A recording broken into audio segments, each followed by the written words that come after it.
Complete Deckheads. Hello, friends, and welcome back to the Complete Tech Heads podcast with me, Tom Edwards. Have you ever worried about AI taking your job? Or have you perhaps experienced a pretty common phenomenon these days whereby everybody in your office is freaking out about AI taking theirs? Well, this week I am speaking with Clinton Lyle Kruger, better known as Lyle AI on Twitter, who is an AI consultant who is building a business, helping other companies transform their business to work better with AI. So I wanted to talk to him about how worried we should be and what steps we can take to really make sure that we're using AI to its full potential in order to turbocharge our own earnings and in order to also ward off the threat of it replacing us as people. I think it's a really great conversation. Lyle was really good. He's got lots of excellent tips on how to get the most out of generative AI. He posts lots of advice and prompting tips on Twitter, so go and check him out. But for now, have a listen to what he's got to say. And here he is, me speaking with Lyle AI. Complete Deckheads. Hello, friends. I am here with Clinton Lyle Kruger, who is an AI consultant who's building a business advising companies on how to up-level and turbocharge their profitability using AI. He's also built a significant following on Twitter as a content creator in the AI space with all kinds of advice on prompt engineering and all of that good stuff. So I'm super excited to speak to you today. Lyle, how are you doing? Thank you, Tom. Thanks for having me here. I'm really excited to be on your show. I think you've done an amazing job and created this platform for AI experts, AI enthusiasts alike to just come and share the good word on AI and help everyone to learn together. I mean, there's a lot of hype in this field and we need people like you who kind of spark that collaboration. So yeah, I'm Awesome. doing great. I'm excited about AI and excited to be here. Awesome. Well, thank you very much for the kind words. Lovely way to start the pod. So, what I would like to ask you, first of all, is if I am just an average guy working in a knowledge industry, how can I stop AI from stealing my job and make it work for me rather than against me? Yeah, that's a huge concern nowadays among many white collar employees. If you look at the Writers Guild and the strikes that are going on in the U.S., many people are concerned that AI is taking their jobs. So you know, my best advice would be for people to not think too far ahead about AI, to not think about AGI, not think about things in a complex way, but to rather focus on the basics like AI is not going to take your job, right? But most companies are pushing their employees to learn AI, to learn how to work with ChatGPT. And if you really want to impress upper management and maintain that job security, the best thing that someone can do is take a week off, study ChatGPT, study how to do basic prompting. It doesn't involve super prompting. It simply involves taking your current job and finding some parts of it, mundane work or copy-paste work, things that you can just plug into ChatGPT or Perplexity or Claude just to speed things up a little bit. If you can do 5 hours of work in 1 hour, that's a huge benefit to the company.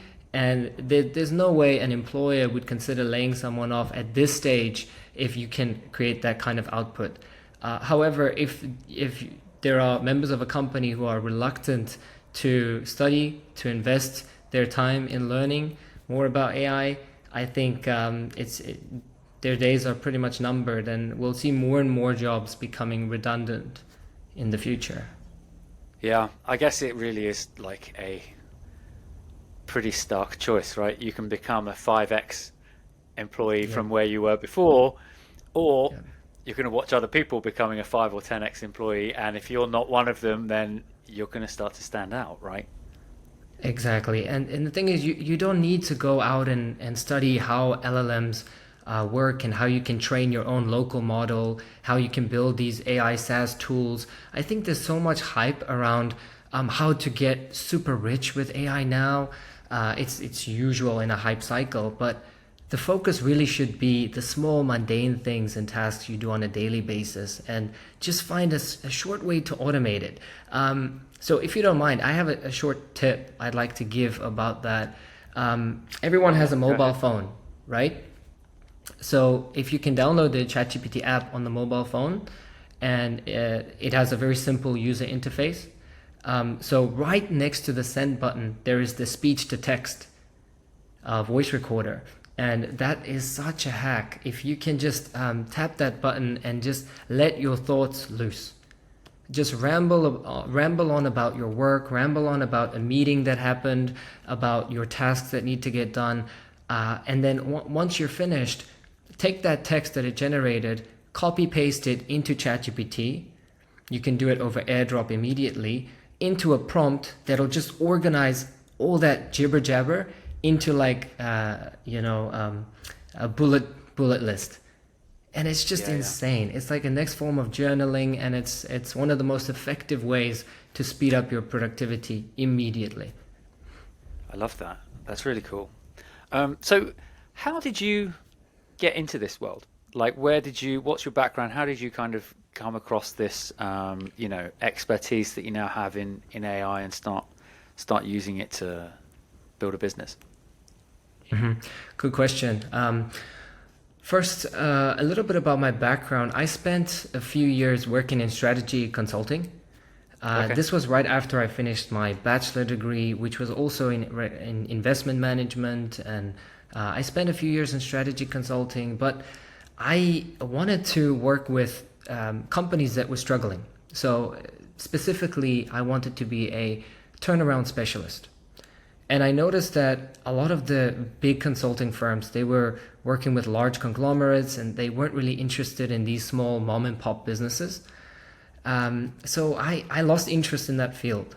What did I do? I bought a one-way ticket to South Korea. This was when I was 22. I'm originally from... Why not? Why not? I said, you know what? I'm so done with this corporate. They just care about the profit and stuff. I really want to do something interesting. And I was just a pen pusher at that time. And I thought, I want to broaden my horizons, get to South Korea. I came over to South Korea, and I ended up coaching business English and sales for Hyundai Motor Company.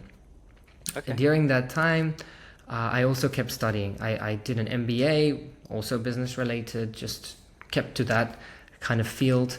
And funnily enough, I also pivoted into a totally different field, which is tennis coaching.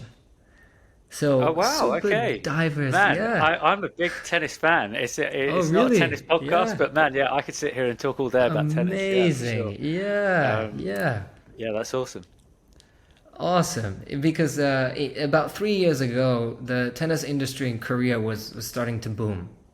Okay. It was seen as something like super fashionable, and everyone picked up a racket. And I used to play junior tournaments until I was about 18 on the ITF circuit.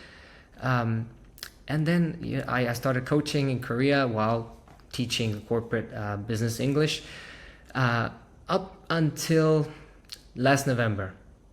The big momentous event, the release of ChatGPT.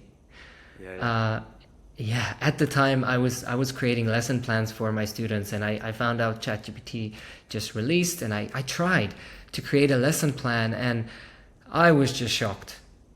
Like one prompt in the playground of ChatGPT, and this fully fledged lesson plan came out, extremely thorough. It took me usually about 3 hours to put together a solid lesson plan, and I did it in a few minutes.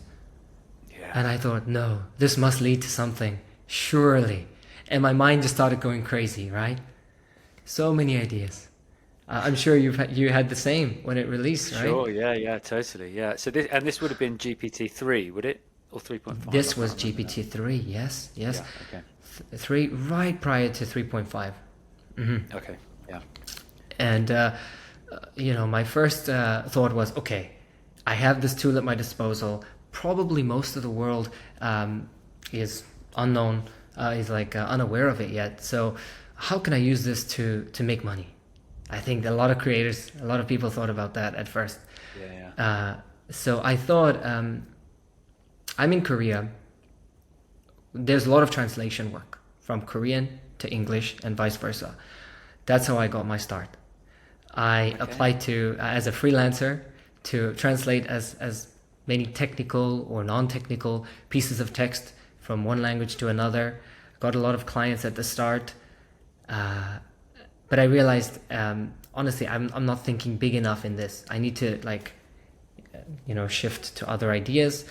And then my mind shifted to creating a children's book, which I actually wrote in January of this year, and I published on Amazon. How did it do? And it got about 30 sales. not too great, not too great. Look, you see, it's you can't win them all. I guess it's still fair enough for giving it a crack. Yeah, for sure. It's that old adage of like chase two rabbits and catch none. So it's like I was just taking on too many ideas and not putting my focus toward one specific big vision. So it just didn't work out that well. But at the time, getting back to the main point of how I built the Twitter and that, around February I saw that many creators were publishing AI content and they were just shooting off. We had Hassan Tour, we had Paul Cover, they were blowing up on Twitter. And I was influenced by Alex Hormozy and Dan Koh about the one-person creator business and how a personal brand can really create you so much leverage for any project you'd like. And so I thought, I spent 2.5 months playing with ChatGPT every day. I kind of know how to structure the prompt at that time, and I know how to show people's, how-to tutorials. So that's how I started, and just tried to learn how the algorithm works, and just went on. So now you're working with businesses on how to leverage AI in their workflows? Because this is a question that I feel like is coming up in my life like every day, right? It's like, yes, we know that AI is there, like big legacy businesses, right, that have done things, they're on, I don't know, like Microsoft still for some reason or whatever, using Word. They're kind of, they've got these old processes. There are some people inside the business that are like, look, this is here. You need to do something with AI, and then everyone's kind of panicking, like, oh God, what? So like, what kinds of things are you saying to these people? Because I feel like there's some people are kind of trying to almost overreact and decide that they want to be a software company and compete with OpenAI, right? Which you're not going to do unless you are, Google or whatever. Whereas others on the other end of the spectrum are just not embracing it at all. Where's the happy medium? What are you kind of saying to people when you're having these conversations? Sure. The first thing I would say is look at current examples. When you study what Walmart recently did, so they built an AI assistant for their internal use, and they released it to 50,000 employees. So this allows the access of every employee to basically be able to ask any question 24/7 based on the internal operations of the company, get any information they seek. This allows smooth training of new employees coming in, and any problem solving or troubleshooting that may occur as well. So some companies are dealing with it very proactively, like Walmart, and also some of the big consulting firms are investing billions to train their consultants on AI and how to consult with AI. So that might create some trouble for smaller firms like agencies trying to get into the space now. But what I would say to companies that have not yet adopted but feel the pressure to is start with the basics. This is not a good time to say, it's too expensive to just get started. Let's wait and see if Walmart's AI assistant actually brings ROI. If it does, then we can get in. I really think this is kind of a necessity, and first mover advantage is critical here. It doesn't have to be expensive. The chat assistant doesn't have to be the most comprehensive. It doesn't have to be have its own comprehensive AI persona. A basic chat assistant would do. I don't want to say chatbot because many companies are turned off when you mention chatbot nowadays.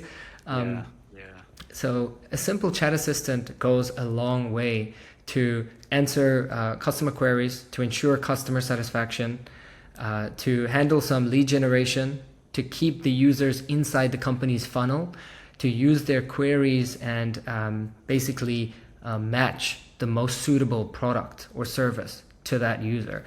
So that would be a good place to start, but I would say don't overthink it. Start with the basics. I think there's a lot of people who are freaking out thinking that they need to entirely reimagine their whole business and become an AI company, right? And I think that the key really is figuring out how to use AI to just turbocharge what it is you're already doing. Figure out what it is that your business is actually good at, and then you can fill in the gaps of, well, where can we improve our productivity using these tools, rather than saying, right, we need to be an AI company now, let's go and build an LLM, let's like harvest as much data as we can and go to Hugging Face and just feed it all in.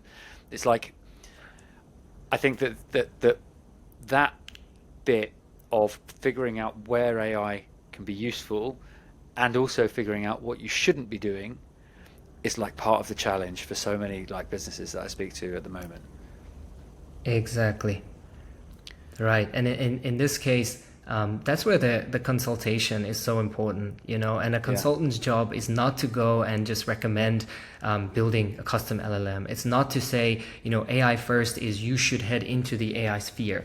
It is basically, here's AI. It's a tool that has evolved so much in the past few years. How can you funnel it into your existing administration, operations, just to create even 10% more efficiency? That goes a long way, but the business should really focus on its core competency. If it is not a software business, if it is not, for example, a brick and mortar gym, should not go and build like its own AI persona and AI trainer, a virtual trainer. It could consider that for sure to differentiate itself. But if it just creates an AI assistant that basically books appointments for new clients coming in, and they can basically, without a human, cancel their classes, schedule their classes, book a personal trainer. They can get some information on dietary requirements, these types of things. That alone creates a huge difference for the company, and it doesn't give them a headache. Yeah. So I want to talk about prompt engineering and what we mean when we say prompt engineering. And I've seen in a lot of your content, you talk about super prompts. So I'd love to talk about that as well, like what we mean by that. So let's start off with prompt engineering. How do you think about prompt engineering? Because clearly it's, engineering and development as we knew it up until AI was like using a coding language to write code. Now it's plain English. What do we really mean by prompt engineering? Yeah, right. This is where language becomes so important, right? And how we verbalize things. Prompt engineering, many people think it's like programming and it's talking to a machine, talking to a computer. But in this case, the best way to make it simple to understand is you're talking to, let's say, your very smart, capable assistant who's working with you on this project. And that person is obviously human. So it's very important to interact with ChatGPT or an LLM like it's a human. So if that necessitates please and thank you, then let it be. But assume that the human is basically clueless at the start. They're very enthusiastic. They never tire. They never bore. But they need a complete set of instructions to execute the task. So in this case, prompt engineering is basically you're setting an instruction, and then you're iteratively refining it, you're optimizing it until you create the best possible outcome. And this can take place in many steps. The first one, how I like to think about it, is you assign a role. If you don't mind, I'd like you to run you through an example. So Yeah, go ahead. if you write a prompt to say, listen, write a blog about karate, there's gonna be some output, but it's not gonna be anything great, right? It's gonna be quite generic. Generic, Uh, yeah. That's often the problem, is generic content, I think. Right. Is that and I guess a large part of the reason for that is because you're not giving it enough information, right? Sure, that's definitely part of it. So getting to that part of giving more information, if we were to change that into a more comprehensive, or let's say super prompt in a sense, first you have to assign the role. What do you want this person, this assistant, to be? Yeah. In this case, act as, let's say you have a background in SEO, Tom. So let's see, act as an SEO expert, blog writer on the karate niche. All right. As an added extra, you should be a black belt in karate, so you understand the full fundamental training curriculum. Then outline 5 tips from beginner to advanced to improving your karate, moving from white to black belt. And while you're at it, create a new acronym to sum up this training curriculum. The next step could be, what kind of approach do we want for our blog article? Well, we want the AIDA, the AIDA, the copywriting method, a specific type of output, right? We define the input, we define the output, and then we want a call to action. So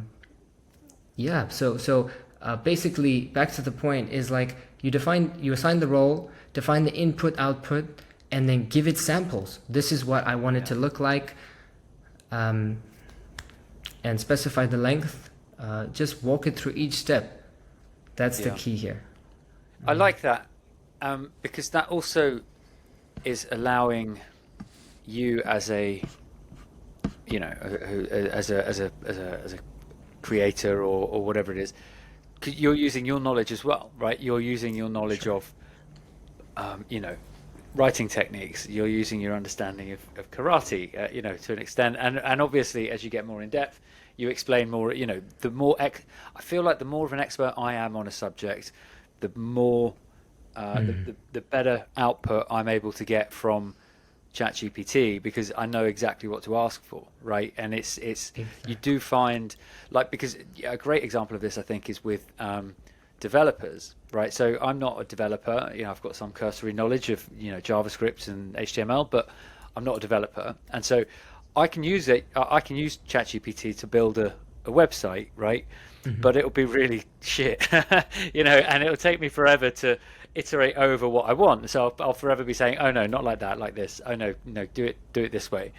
Whereas, if one of the dev team that I work with every day, for them it's like a real superpower, because they know exactly what they need to ask for, and it will give them reams and reams of code, which will be useful because they knew what to ask for in the first place, which is, I think, part of what makes me less scared, let's say, of AI stealing jobs or whatever, is that you're still activating your human experience, right? You're still having to understand what it is that you need to ask for, and having to put the pieces together, work with other humans to understand what's needed, all of these things. And experts just become 10x experts. Exactly. It seems to me anyway. Exactly, and as you mentioned so well, AI has blind spots outside of its training data. So the more expert you are in a particular field, you're going to see these blind spots. You're going to fill in the gaps when you write the prompts. And I think that's why it's so important that people stack skills. They don't just rely on AI to replace their writing and replace their brainstorming, because they will truly need to be skills first and then AI as a supplement to boost 10x. And so the Yeah. people who just become lazy thinkers and say, you know what, we don't need to brainstorm anymore. We just use AI to create ideas. I don't think that's the right approach. It's going to be biased. AI can hallucinate. It has gaps in its training. So I still think the fundamental soft skills, hard skills are essential. And people who talk very highly of no-code tools to create apps on Bubble or Flutterflow, I really don't think that those apps can be competitive with the ones that require code. Right.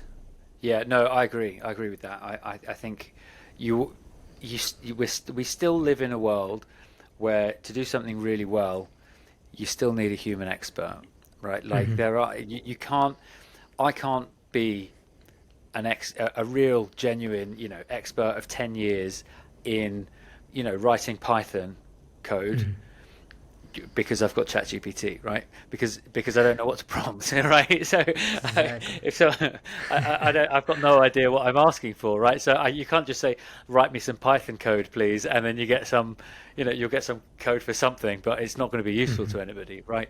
I think that's the kind of thing that I'm starting to realize more and more as I use it more and more people that I work with interact with it.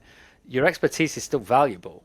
Yes. You just don't have to spend so much time like on outputting it yourself. Like you don't have to spend all that time writing stuff down or physically writing code by hand. You can ask for exactly what you want in plain English, and then you get that block of code that is invariably needs a bit of editing, but it's just saved you a whole heap of time basically. Right. And, So and what one about? Okay, go on. one point to add to that, that's actually a good way to learn something. When you use ChatGPT and you're not sure how to ask it for the right thing, when you're learning Python, in that case, you could explain what you know and then ask GPT to basically fill in the gaps.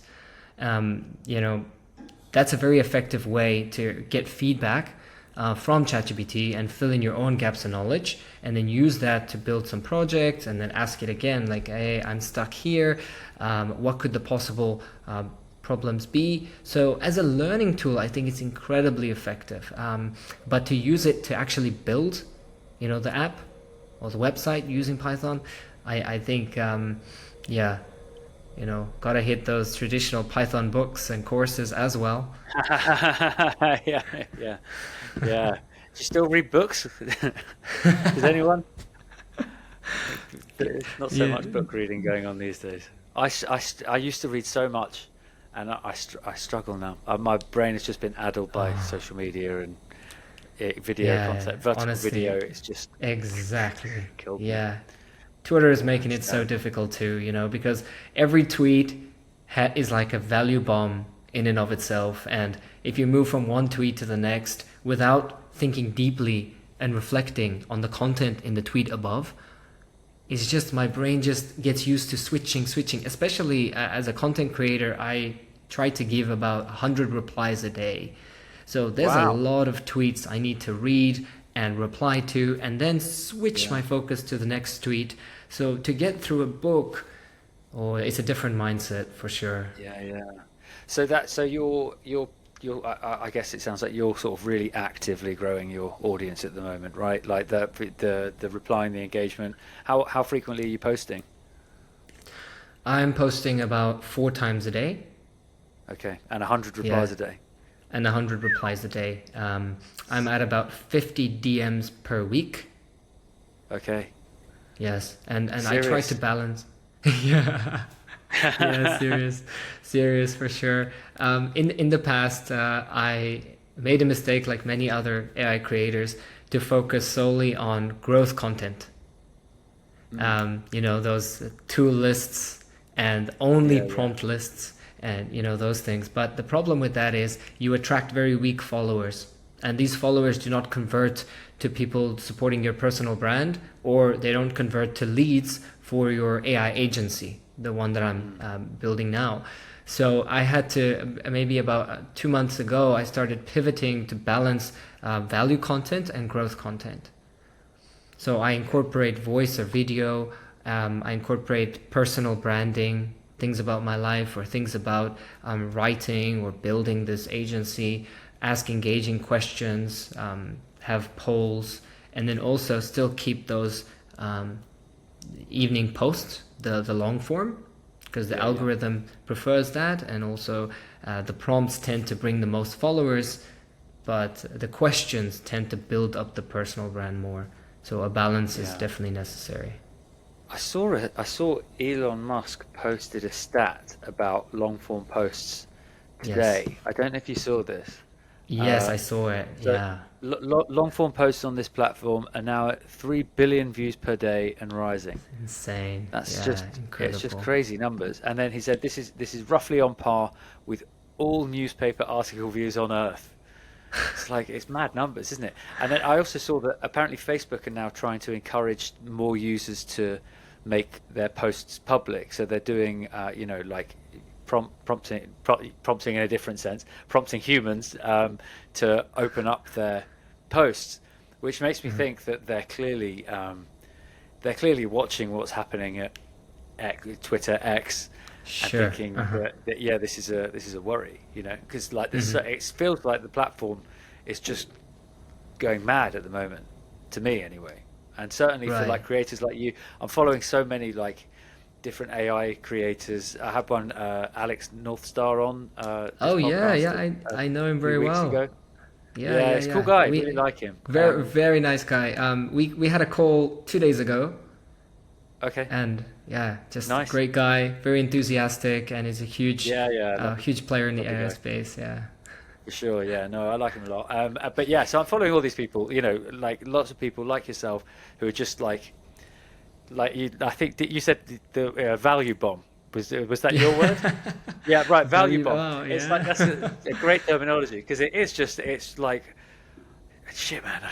I'm sprinting to keep up with all of these ideas, Oh yeah. because it feels like just the creativity at the moment is off the scale on Twitter X in particular. Like, do you feel that as well? Sure, my bookmarks are filling up about 10 a day. I have to Yeah, bookmark and yeah, I try to get back to them. But how do you manage that? Like when you bookmark a post that you like, do you go and experiment and try that tutorial immediately, or do you just leave it for some other day? I mean, I'm pretty bad at following up on stuff. I think it's because it's a constant. So like, if I see something that I find interesting, I I will just use it. I'll try it straight away. So I'll just go straight Uh-huh. to GPT or Midjourney or whatever. So I do that a lot, but I don't circle back very often, because as soon as I open the app, there's something new, and like All it's right. like it's almost like ADD by design. It's like so so yeah, like I do test stuff out a lot, and I get lots of ideas. I love playing with Midjourney in particular. Nice. Have you Nice. seen DALL-E 3? Have you used that yet? I've not It used just it. came I've out. seen the announcement and I've seen some creators post about it, but I've not used it. Have you tried? Yeah. No, but I did. Uh-huh. I was addicted to DALL-E 2 for ages. So I created it's in the other room in my house. I created an artwork on DALL-E Oh, 2 and nice. got it blown Nice. up on a canvas, and I've got it in Oh, hanging in my awesome. living room. It's like the kind of the main piece of art in the living Wow. room. Yeah, which seems like almost like a normal thing to do now. But at the time, I thought Uh-huh. I was being so edgy and cool, like making AI art and putting it in the real world. But like, I feel like probably loads of people are doing that now. Yeah, yeah. What kind of scene does it symbolize, that piece of So art? so this is going to be really sound really corny, but me and my wife have a sort of running thing about pomegranates, like the fruit, um, because like there's a place we go in Spain, and there's lots of pomegranate trees there. It's all Uh-huh. very very schmaltzy. But anyway, so it was a pomegranate tree in the style of Claude Monet, and so it's very pretty. It's very nice.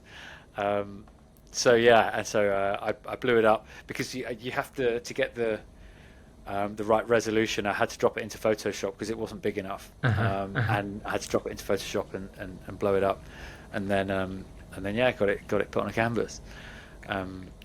So yeah, big fan of DALL-E, and from what I've seen, DALL-E 3 actually in many cases looks better than Midjourney, Wow. and because I've been noticing, because Midjourney is amazing, but I have been noticing as I get more specific and use it more and more and more, I am noticing more and more blind spots with Midjourney. Like there are certain things that I know it's not going to get. You know, like I asked it for a friend of mine wanted me to make him a thumbnail for he's another YouTuber. Wanted to make him a thumbnail with Elon Musk and Mark Zuckerberg on. And I kind of knew that it was going to struggle. And it did, and a lot of the faces were like a kind of mush of. They looked like Elon Musk and Mark Zuckerberg had a child, you know, because it's sort of it's not quite passing them out into two separate individuals. Proper it's kind form. of meshing them in. So yeah, and there's some other problems I've had with Midjourney, but I mean, look, generally it's great. I do kind of feel like a lot of the time, Midjourney all looks. Even though it's lots of different pictures, they all look like Midjourney images in a way. Like if it's shallow prompting anyway, if you get deep into the prompt, then you get much more differentiation. But if you ask for a tree with a whatever, or a car, just very basic, they'll all kind of look like Midjourney outputs, For sure. rather than photorealistic. I mean, I don't know what you think. What do you think? Yeah, I also have a Midjourney subscription and I use it almost daily, but I'm definitely not a prompt expert in Midjourney specifically. There are creators that just spend all day trying to get the best output. They test everything. For me, it's just the most important is the quality. So to put like hyper detailed or HD or these, and the ratio, depending on the size that I prefer. And then, the first few keywords, or adding some weight to the keywords, the background color, the scene, that is kind of the most important. I don't go too much into the details of finding the perfect image. But I do notice that there is still, even with version, I think it's 5.2 that I'm using now, that there are still a few occasions where the hand has like 6 fingers or only 4, or it's messing up slightly. But yeah, it's definitely good enough for kind of just my use case, and for printing out art. It's amazing. Yeah. The stuff that we can like complain about now, like we're so spoiled with this amazing tech, like picking holes in. Oh well, the Mark Zuckerberg wasn't quite exactly right. It's like this thing has just made an image from text, which was like revolutionary like 12 months ago, and now now I'm complaining about little things. Would you still hire a designer, like a logo designer? You would? Yeah, a logo designer. Don't know. Probably I would. Yeah, but I'm still a big believer in humans. Like I'm still very much team human. Like I would hire an AI consultant. Like I would hire. I don't think there's any job that I wouldn't hire still.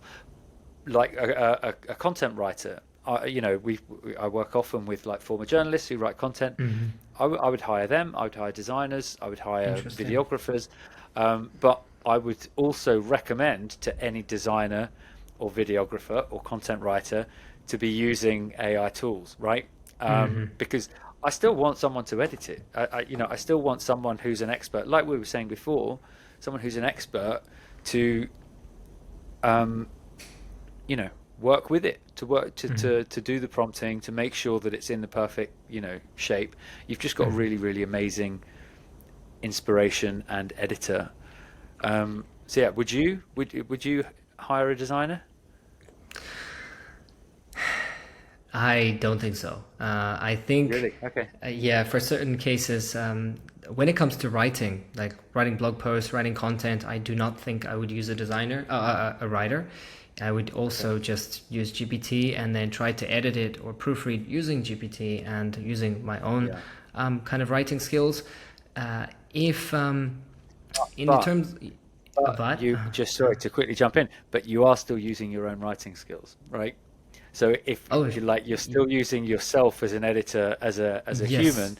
yes, If that wasn't your skill set, if you weren't a writer, if you were, like you did something completely tangential, not for marketing or sure. strategy at You, all, you'd probably still want a human in the loop, right? for sure.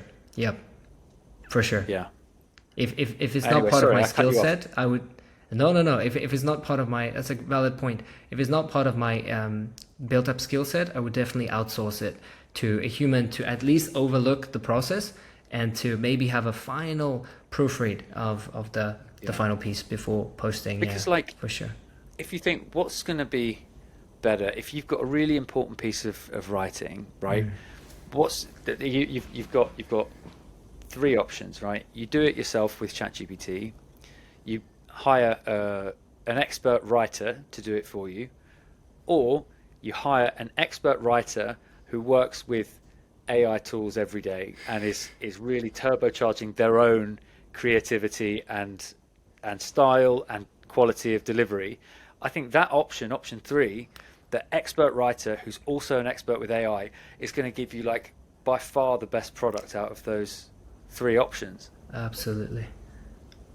Yeah, absolutely. That's why I also think like experts who adapt to AI and start using it in their process is just gonna explode in popularity. Like the people who are best-selling authors right now, others may think, oh, they're not gonna write a great best-selling novel in the future, but I do think they will, and their name will just, there'll be so much more inequality between normal writers and like these best-selling writers because their level of creativity and their knowledge when it comes to editing, proofreading, and how to write is just far greater. So, yeah, 100%. it's amazing. Have you had a look at HeyGen, the new AI tool for like live No, translation and I have not. No. Hey Jen, how are you spelling that for so listeners? HeyGen, HeyGen. Okay. Hey Yeah. Jen, So I'm gonna look at it's it while you talk about it. for sure, it's revolutionary. So it has this live translation tool, whereas it went viral a couple of weeks ago when a creator made a post. He was speaking in English, German, French, and his lips were Yeah. synced at the same time. And this is just crazy because if you just think of YouTube and that opportunity, YouTube viewership is about 40% in English, right? And 60% is from non-English speakers. So if you just think of taking your content, repurposing it into all the other languages, and having your lip sync to it, and it follows your exact voice tone. So it's not some robotic voice that serves as a replacement. That is absolutely groundbreaking for any creator to expand their audience. Yeah, huge. Yeah. Yeah. So you as a creator, you can now be fluent in every Any language language. Yeah, as far yeah, as your content is concerned exactly. instantly. Yeah. God. Wow. What a world. What a world. Do you ever It's just sit crazy. back and think, what a world we live in? It's For crazy. sure. So And to look, see, yeah. Oh, go yeah, no, ahead. go ahead. Go ahead. Yeah, I mean it's been 9 months, It's been 9 months and Yeah. it just felt like I don't know what I did last year and the year before, how I spent my time. And I can't imagine how the next year will go and the following years. Many people talk about AGI and they like to hype everything up being 15, 20 years away. But I just think even if we look forward to next year or the year after, the amount of technological advancements we're going to experience and even more information overload. Every website just has GPT articles all over, like pasted all over. I think we have to be very careful about our sources, how we digest information going forward. Yeah. Yeah. Yeah. So yeah, so that was we're running up towards the end of our time together, but that was really the last thing I wanted to ask you is like what if we were to future gaze for a moment, like how do you see this developing? Where do you think we'll be in a year or two or three? Well, frankly, mass adoption takes place relatively slowly. So I think in a year or two, um, partly with the release of GPT-5, DALI 3, and Bard bringing out its extensions that it did yesterday, I think the hype will continue to climb slowly but surely. More people will start using GPT for the local use cases. My hope is that everyone uses it to at least save some time, to get 5 hours of work done in 1 hour. That would be the biggest win for me personally too. I don't think that people should just think of it as like, okay, how can I get rich in the next 6 months using AI? It's definitely a long-term opportunity. So if we could take the time, learn the fundamentals now of generative AI and probably traditional AI, it would definitely help. And then try to incorporate it in our industry. 5-10 years, it's going to be unrecognizable. It's nice to be excited about AGI, and where there will be a day when we don't have to work and everything will be taken care of by robots. But I'm an optimist. I'm excited for the future. I do think it should be regulated, but I'm by no means a pessimist and say, stop AI because it's going to kill all humans or something. I think that's a bit too drastic. Yeah. What's your thought there? I have this conversation a lot, as you can imagine. I can imagine. I honestly, I see compelling arguments on both sides. So I've had Liron Shapira on the podcast, who's quite a prominent sort of doomer. He thinks there's a 50% chance that AI will have wiped us out by 2050, and he's super logical. It's like that. I can see the argument that if something's that much more intelligent than us, our goals might not necessarily matter, and if it's essentially a goal optimizing agent, it's mapping actions to outcomes, then I can see how humans may indeed be incidental to the eventual outcome of an AI. So I get that, but then it does feel deeply counterintuitive that would ever happen. And I think on the sort of acceleration, so it's EAC, isn't it? Like effective accelerationism, they call it, the Mark Andreessen piece,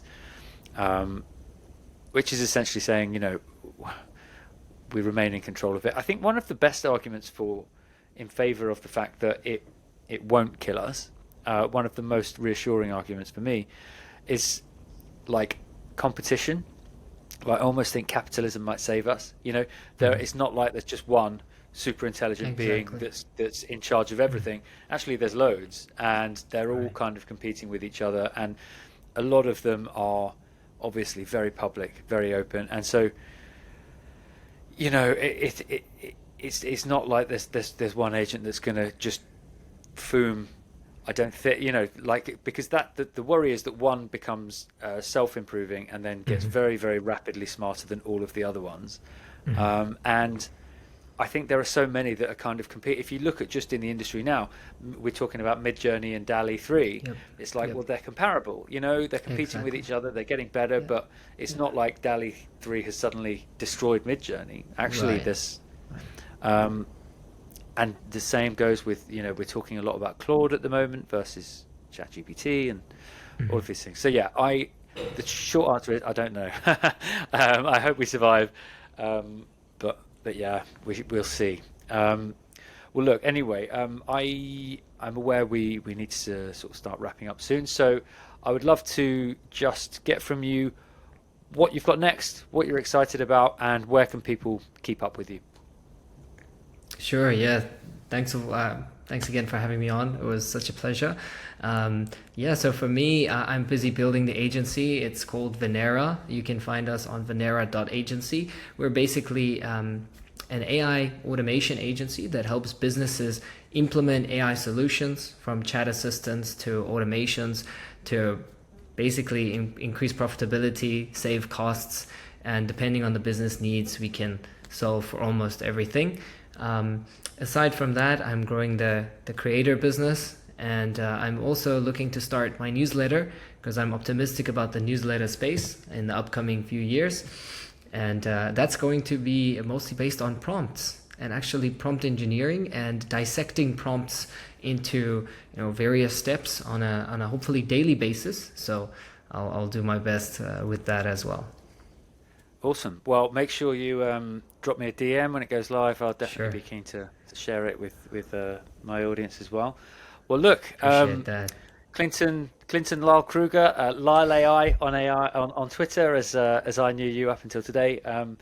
Thanks so much for joining me. It's been an awesome conversation. Thank you so much, Tom, and keep doing what you're doing. You're doing a great job, and yeah, can't wait to see what you have next.